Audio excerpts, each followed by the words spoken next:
देहरादून को मिलेगा पहला योग पार्क। बड़ी खबर आपको बताई जा रही है, जहां देहरादून को योग पार्क की सौगात मिलने वाली है। केदारपुर में किया जा रहा है योग पार्क का निर्माण। इसी के साथ केदारपुर में योग पार्क का निर्माण किया जा रहा है। नगर निगम कर रहा पूरी तैयारी। गुजरात से लाई गई धातु की मूर्ति, इसी के साथ योग दिवस से पहले लोकार्पण की तैयारी भी की जा चुकी है।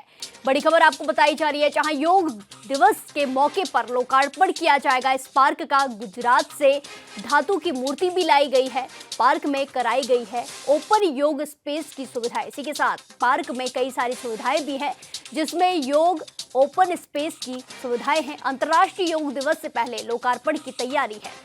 इस खबर पर ज्यादा जानकारी के साथ सीधे लाइव जुड़ेंगे हमारे संवाददाता अमित रतूड़ी से। अमित, जिस तरीके से देहरादून को योग पार्क की सौगात मिलने वाली है, क्या कुछ खास इस पार्क में रहने वाला है? जी देखिए प्रिया, आपको बताऊं कि अंतर्राष्ट्रीय योग दिवस चूंकि जून को मनाया जाएगा पूरे देश भर में, तो उससे पूर्व इसके बाद को लेकर हम जो कह रहे हैं कि योगा पार्क जो देहरादून में पहला बनने जा रहा है, जो लगभग तैयार हो चुका है, जिसका निर्माण अंतिम चरण में है। केदारपुर स्थित जो जगह है वहाँ पर इस पहला योगा पार्क देहरादून का, इसका निर्माण अंतिम चरण में है, जिसको कि योगा दिवस से पूर्व, अंतर्राष्ट्रीय योग दिवस से पूर्व इसको जो है उद्घाटन इसका विधिवत रूप से कर दिया जाएगा। योगा पार्क की बात करें तो यहाँ पर तमाम सुविधाएँ जो योग साधक जो करने आएंगे, योगाभ्यास करने आएंगे, उनको यहाँ पर प्राप्त होंगी। योगा पार्क की सबसे अहम खास बात यह है कि यहाँ पर सूर्य नमस्कार के लिए जो एक धातु की जो मूर्तियाँ हैं उसको गुजरात से लाया जाना है, और वो अंतिम चरण में उसका प्रोसेस चल रहा है। जैसे ही वो धातु की जो मूर्तियाँ हैं जो गुजरात से लाई जानी है, वो यहाँ पहुँचने के बाद उसको स्थापित किया जाएगा। और इस मूर्ति की खास बात यह है कि जब योगाभ्यास के दौरान कोई सूर्य नमस्कार करता है, तो वहाँ पर जो योग साधक होंगे उनको ये धातु की मूर्तियों के जरिए जो लगाई जाएंगी वो उनको रेखांकित करेंगी। साथ ही साथ यहाँ शौचालय की व्यवस्था होगी, और पूरी तरीके से जो यहाँ पर अन्य जो सुविधाएं होंगी वो यहाँ पर योगा पार्क के अंदर जो है इसमें होंगी लोगों के लिए जो योग करने यहाँ पर आएंगे।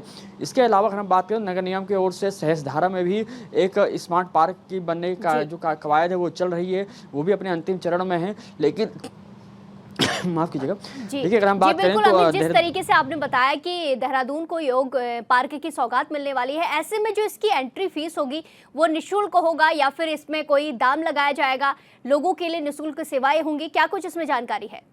देखिए, अगर जो अभी तक इसकी आधिकारिक इसके रूप में पुष्टि नहीं हुई है कि जो पार्क है यहाँ पर जो योग साधक जो करने आएंगे उनके लिए एंट्री फीस होगी, कितनी होगी, या फिर वो निःशुल्क होगा। लेकिन जो बताया जा रहा है और जो आधिकारिक सूत्रों जो कहना है, या नगर निगम चूँकि इस पार्क का निर्माण कर रहा है और पार्क जो है पर्यटन विभाग के द्वारा इसको पर्यटन विभाग भी इसमें सहयोग कर रहा है।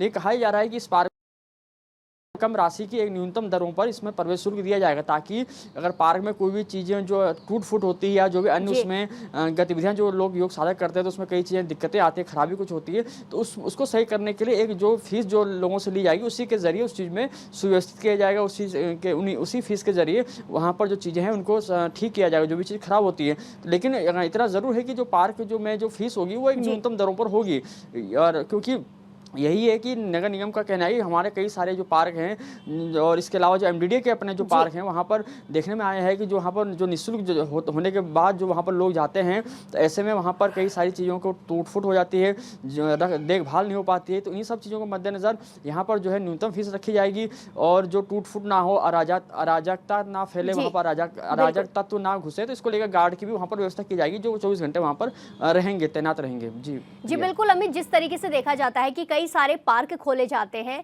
और पार्क की सौगात भी मिलने वाली है, ऐसे में जनता के लिए काफी अच्छी पहल है। धन्यवाद हमारे साथ जानकारी साझा करने के लिए।